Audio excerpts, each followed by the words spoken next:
Jai Jagannath. How are you? Very fine. Okay. So welcome to More Physics. So here we will discuss first unit, that is mechanics chapter. Before starting that mechanics chapter, so we will start vector. We will start vector. So this is our first chapter. So so here what we will do in this vector, we will discuss first types of vector, types of vectors. Then we will find resultant of vectors, resultant, that is addition and subtraction of vector. Then we will discuss the resolution of vector, resolution of vectors.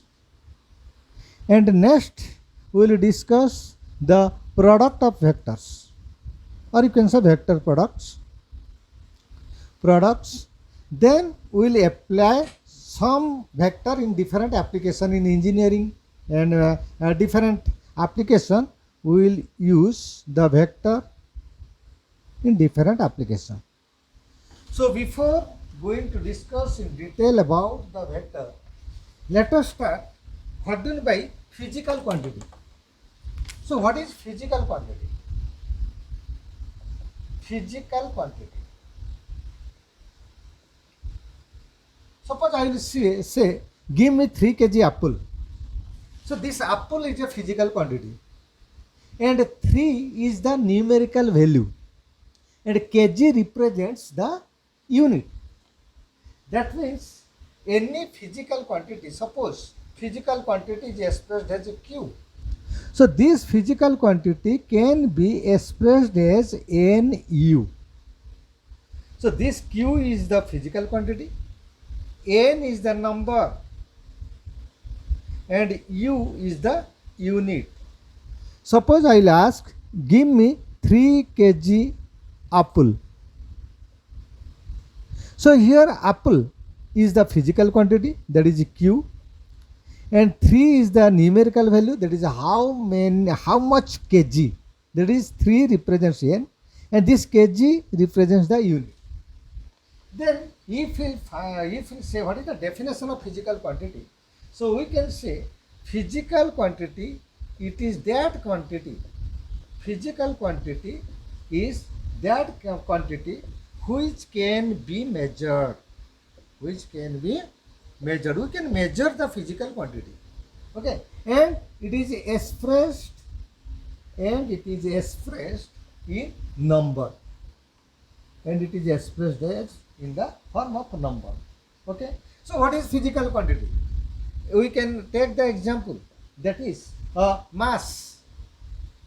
Mass is a physical quantity which can be measured, 5 kg mass, 10 kg. Time is a physical quantity, acceleration is the physical quantity, pressure is the physical quantity, force is the physical quantity, speed is the physical quantity, like this. So now we'll say physical quantity can be divided into 2 types. Physical quantity can be divided into 2 types. One is called scalar quantity, another is called vector quantity. So what is scalar quantity? So it is that physical quantity which can be represented only by magnitude. So it is represented by magnitude only, no direction is associated with this. Let us take an example. Suppose a bus is moving at a speed of 60 km/h. So here this speed, whose magnitude is 60 km/h, is the scalar quantity, because here not the direction is not associated with this, okay. And if the symbol of speed is taken to be v, I can say v is equal to 60 km/h. But what is vector quantity? It is that quantity which is represented the physical quantity. Vector quantity is a physical quantity which is represented by both magnitude and direction. Let us say, I will say a bus is moving at 60 km per hour from Bhubaneswar to Cuttack. Here you see, this bus is moving at 60 km per hour. This is the magnitude. At what speed it is moving? 60 km per hour. And direction is specified. It is moving from Bhubaneswar to Cuttack. Now this 60 km per hour, which is associated with a direction that is from Bhubaneswar to Cuttack, is called velocity. And its symbol is given as V. V is a symbol of velocity, and we can give an arrow mark over this V symbol. This indicates it is a vector quantity.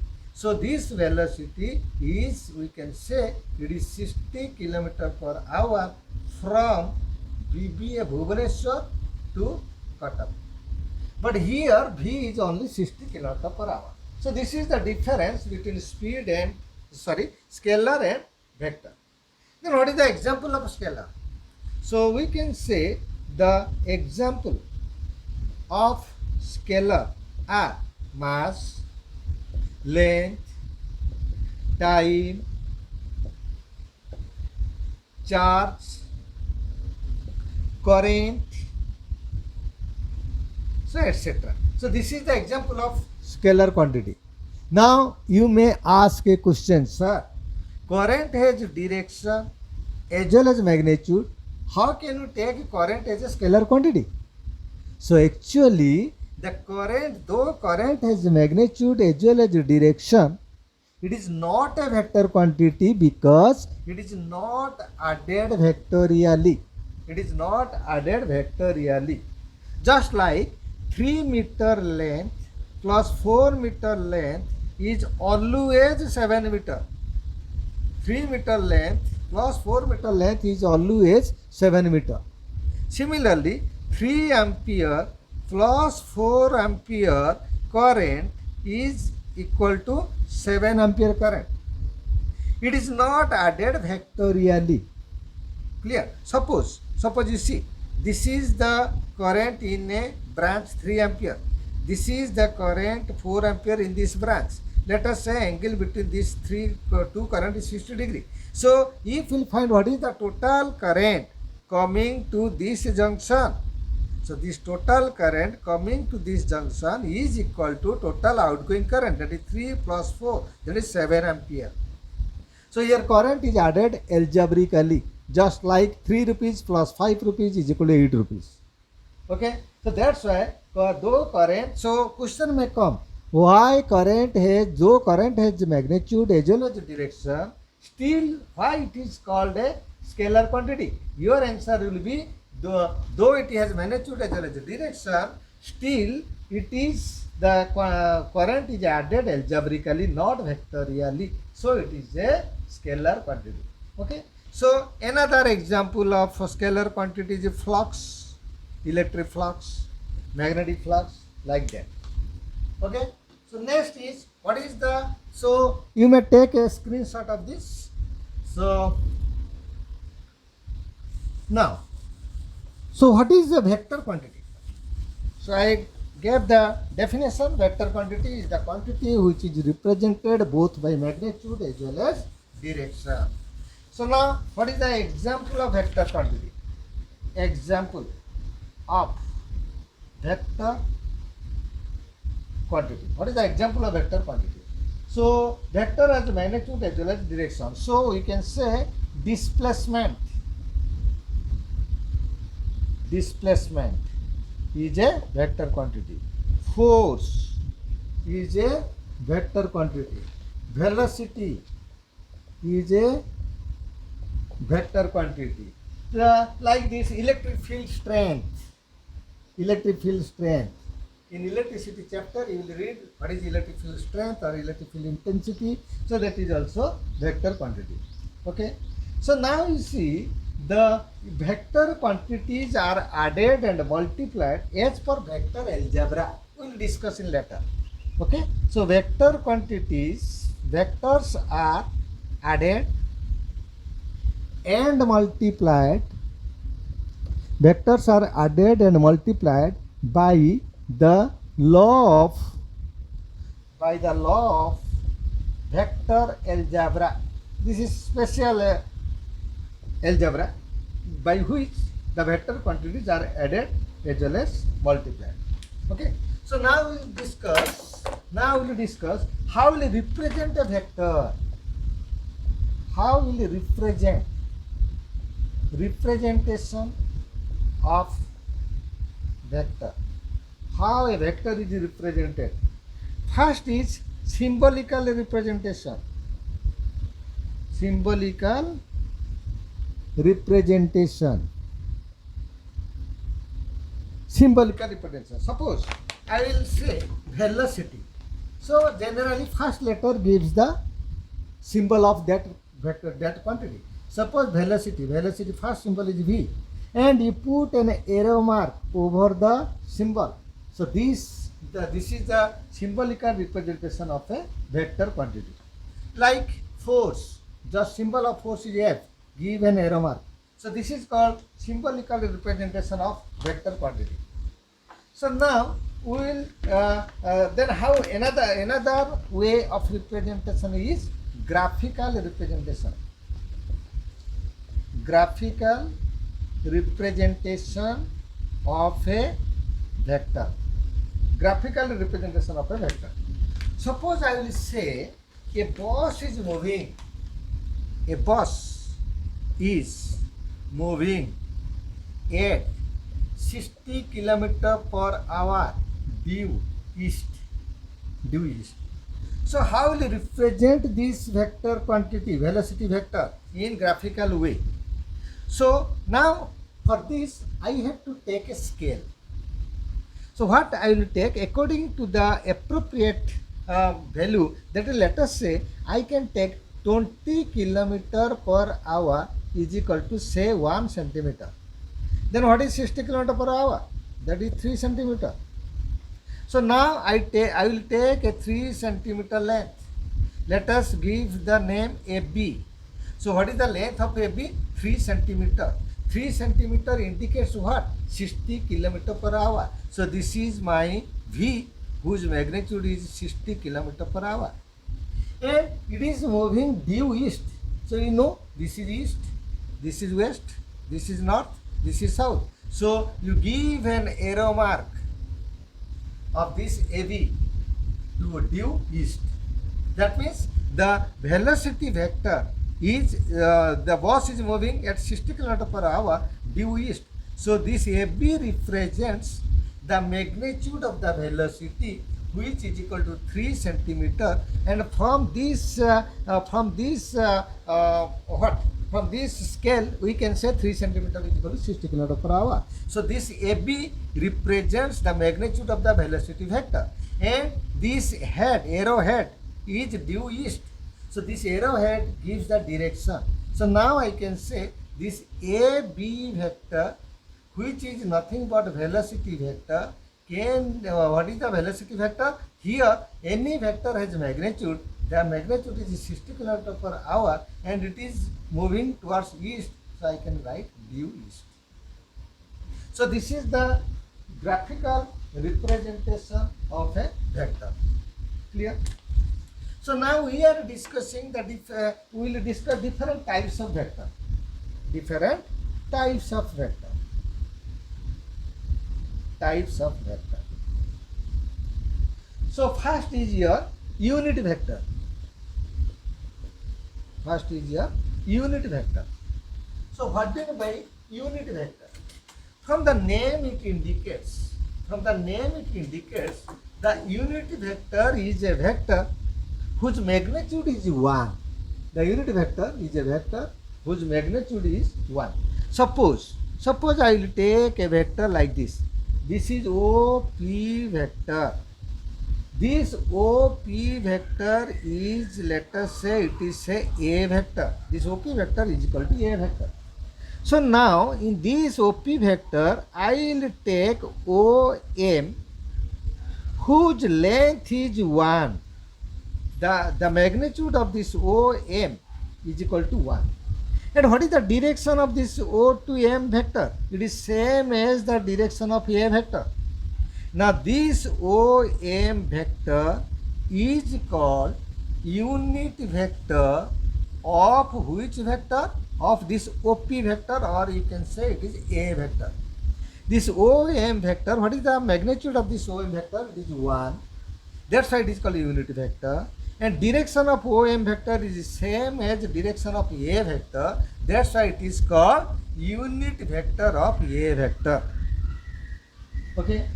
So now this OM vector, which is unit vector of A vector, is generally written as A cap. So A cap indicates it is the unit vector of A vector whose magnitude is 1. And direction of this unit vector is same as the direction of the given vector A. So we can represent any vector has magnitude. What is the magnitude of this vector? Mod of A vector. And this vector having magnitude as well as direction. What is the direction of A vector? It is same as the direction of unit vector. So any vector can be expressed as product of its magnitude as well as unit vector. Or we can say the unit vector of A vector is the given vector divided by its mod.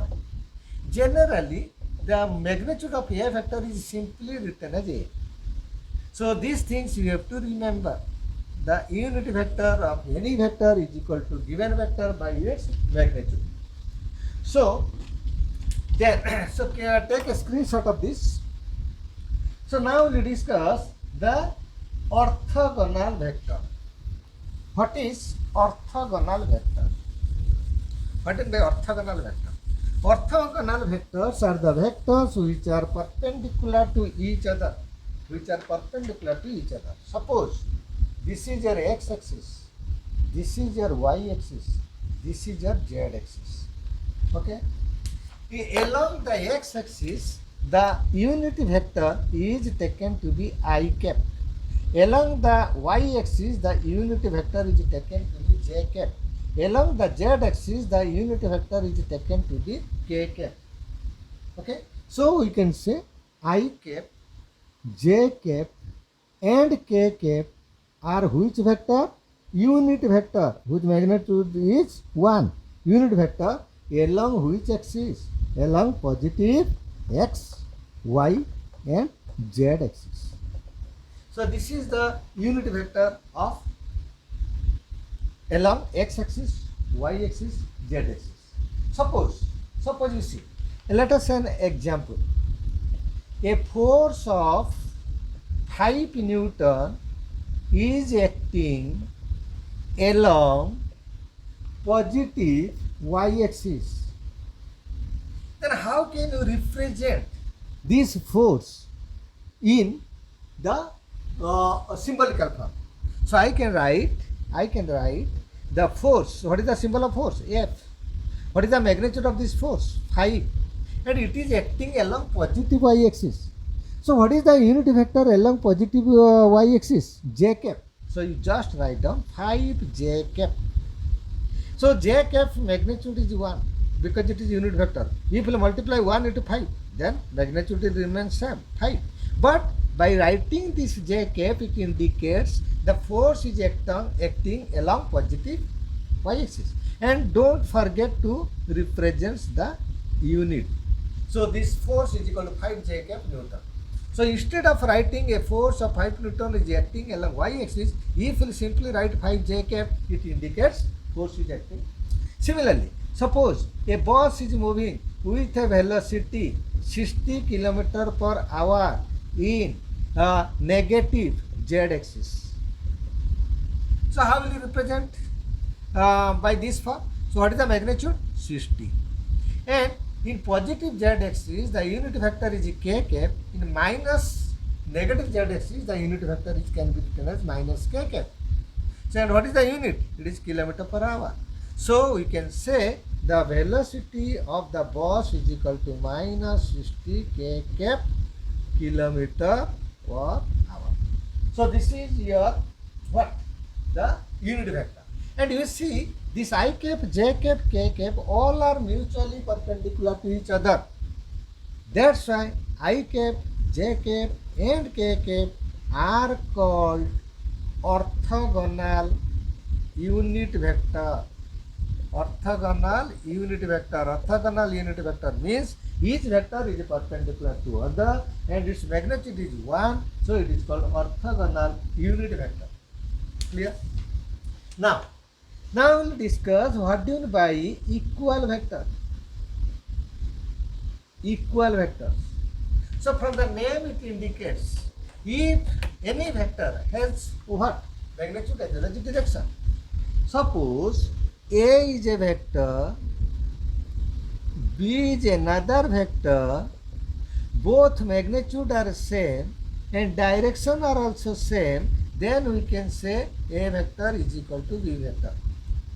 So two vectors are said to be equal if magnitude and direction of both are same. So what is the magnitude of A vector? Simply A.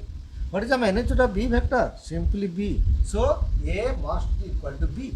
And what is the direction of A vector? It is the same as the unit vector of A. And what is the direction of B vector? The direction of B vector is also same as B cap. So if unit vector of A and unit vector of B are same and magnitude of A and B are same, then it is called equal vector. And both are having same direction means the angle between A vector and B vector is equal to 0 degree.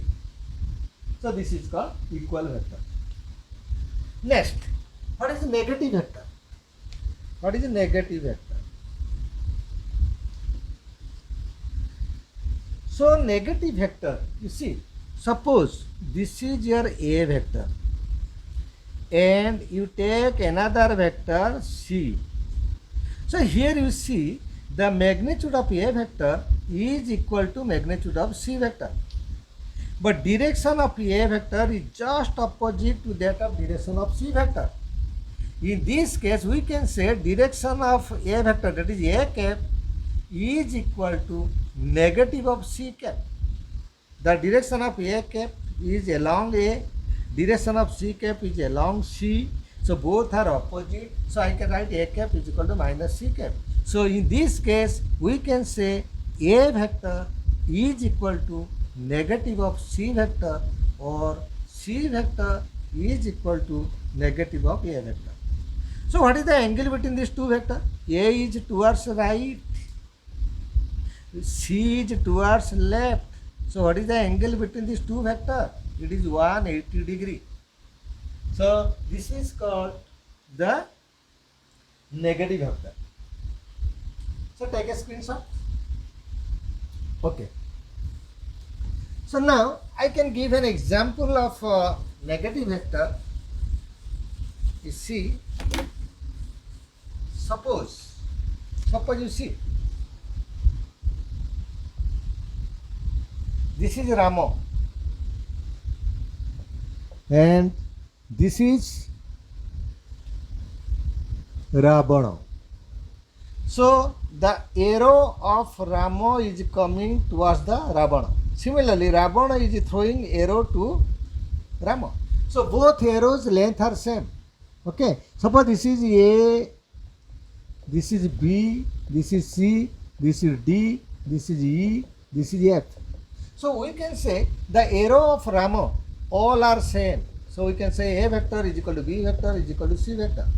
Similarly, the arrow of Ravana, that is D, E, F, all are also same.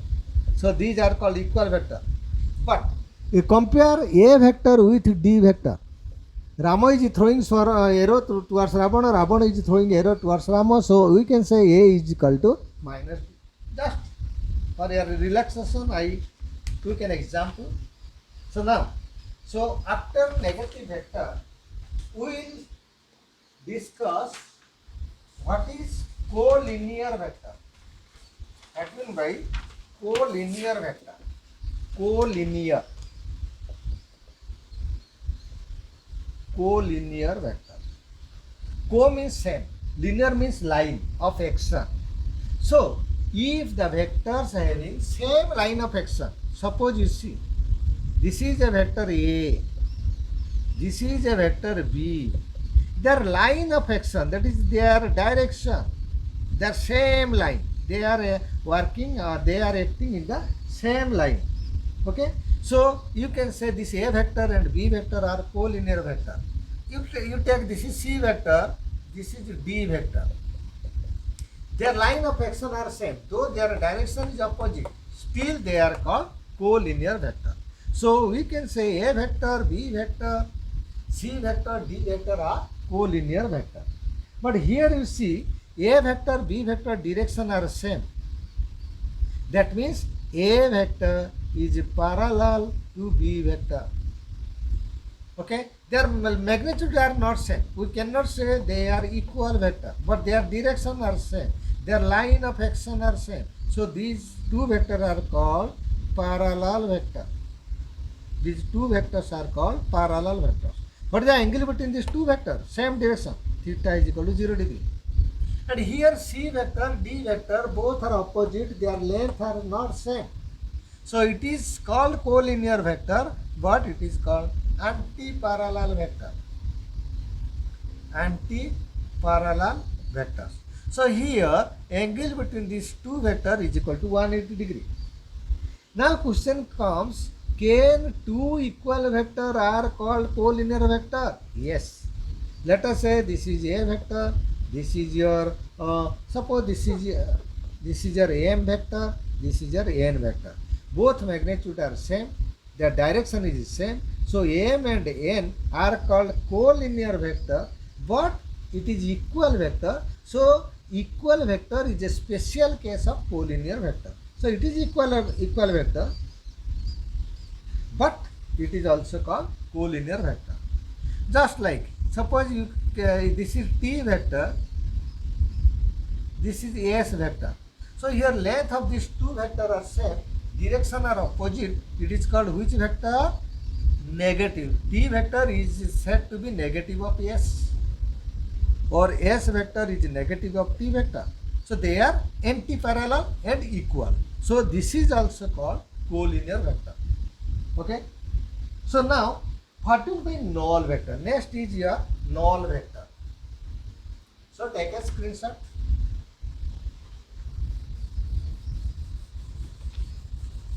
So we'll discuss null vector. Null vector is sometimes it is called zero vector. And null vector, zero vector, magnitude is 0, and since it is a vector, we have to give the direction, arrow mark. So this is null vector. So what is by null vector? From the name it indicates magnitude of null vector is 0. If the magnitude is 0, it has no impact. So it has any arbitrary direction. So direction is arbitrary because it has no magnitude, it has no effect. So direction may be in any direction. So direction is arbitrary. So what is the example of null vector? Suppose this is a body. One man is pulling this body by a force of 10 Newton. Another man is pulling this body in opposite direction with a force of 10 Newton.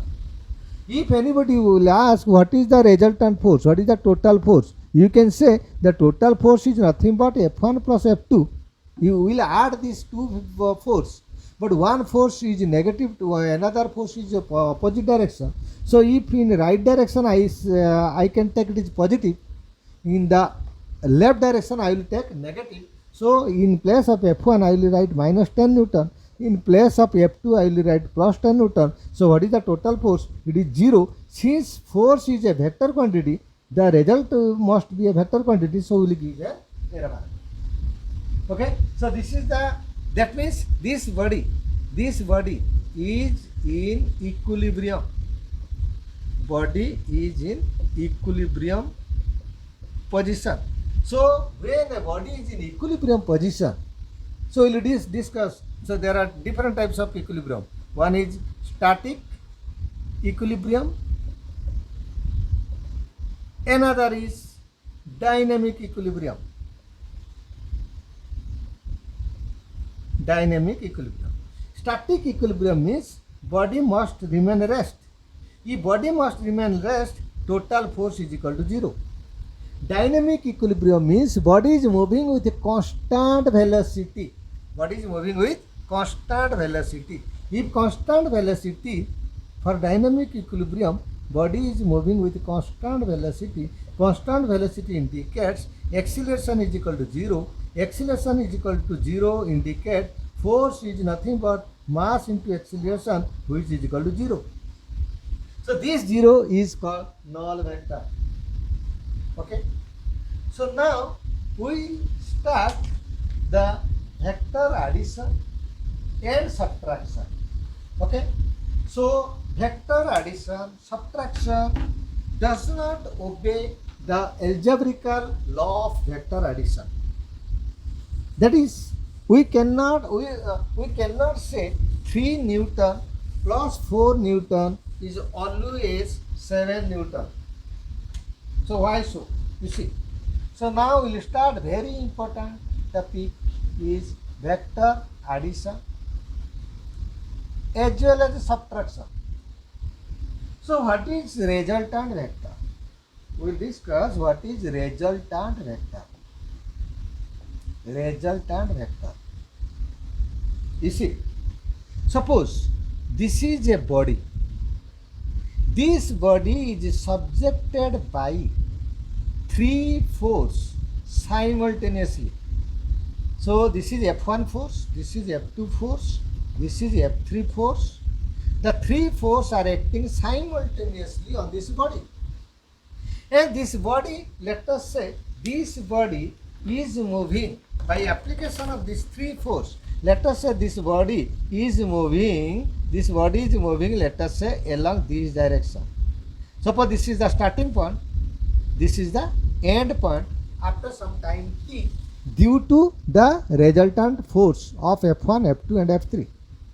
So now what I will do, if by one force, if I will take a single force, and if that single force will move this body from O to O dash, and that force is, let us say that this is R. So this R is a single force which can displace the body from O to O dash in same time as compared to these 3 forces when combinedly shifted this body from this to this. That means the effect of F1, F2 and F3 is same as that of the single vector, and the single vector is called resultant vector. Of which vector? Of these 3 vectors F1, F2, F3. So resultant vector. That means the addition of these 3 forces will give a result. So that result is a single vector. So that single vector which will give the result of this addition of these 3 forces is called resultant. So that the effect of this single force, that is effect of this R, is same as the combined effect of these 3 forces. So this is called resultant. Just like you take, suppose in a cricket match, 3 bowlers score 35 runs. 3 bowlers scored 35 runs combinedly. But a single batsman scored 35. So we can say the resultant of these 3 bowlers is equal to this batsman. Okay, so this is called resultant. Now how will you find the addition of these 3 forces? So there are various rules. Suppose I can say, let us say 4 kg apple plus 3 kg apple is always 7 kg apple. It is always. This is always true because it is scalar quantity. But if I will ask 4 Newton force plus 3 Newton force is how much? Sometimes student may give the answer 7 Newton. Sometimes the student may give the answer 1 Newton. Sometimes it give the answer of 5 Newton. Sometimes it is lying between 1 to the resultant force is lying in between 1 to 7 Newton. Then why that the addition of 4 Newton, 3 Newton varies from 1 to 7? So because the force has magnitude as well as direction, but in scalar it has only magnitude. Now take an example. Suppose this is a body. A body is being applied by 2 force. F1 is equal to 4 Newton, F2 is equal to 3 Newton along same direction. Then what is the resultant force? Resultant force is equal to, so what is the resultant force? Resultant force is equal to, this is your 4 Newton. In same direction it is 3 Newton. The total resultant force will be 7 Newton along this direction. Okay. Suppose you take another example. This is the force, this is the body. F1 is acting 4 Newton due east. F2 is acting 3 Newton due west, opposite direction. So what is the resultant force? What is the total force? What is the effect of this combination of these two force by a single force? That is called resultant. So now you see, I draw, this is your say F1 force which is equal to 4 Newton and F2 is just 3 Newton. So the resultant force is nothing but, this is my resultant force. This resultant force is equal to what? One is 4 Newton towards right, another force is 3 Newton towards left. What is the effective value? Resultant is 1 Newton. So here you got resultant is equal to what? F1 plus F2 which is equal to 7 Newton. Here you got resultant is equal to same F1 plus F2. You are adding these two vectors. But here after addition we are getting 1 Newton. Next, let us say this is the point, this is the body. So F1 is acting due north. F1 is equal to 4 Newton is acting due north. F2 is equal to 3 Newton acting due east. So what is the resultant force? So we will see the resultant force is equal to, this is your F2 vector. So this will be the resultant force. You see, this is the resultant force which is equal to F1 plus F2. So this is your F2 vector, this is your F1 vector. If you add these two vectors, you will get resultant. So here F2 is equal to 3, F1 is equal to 4. Then what is the resultant? According to Pythagoras theorem, 3 square plus 4 square root over, which is equal to 5 Newton. So then what is the conclusion? Conclusion is that when we are adding the two vectors, so we cannot add by taking the simple magnitude 4 kg, 3 kg, 7 kg. It is always in case of scalar. But in case of vector quantity, we have to see the direction. So here, what is the direction of F1 and F2? Both are in same direction. Theta is equal to 0 degree.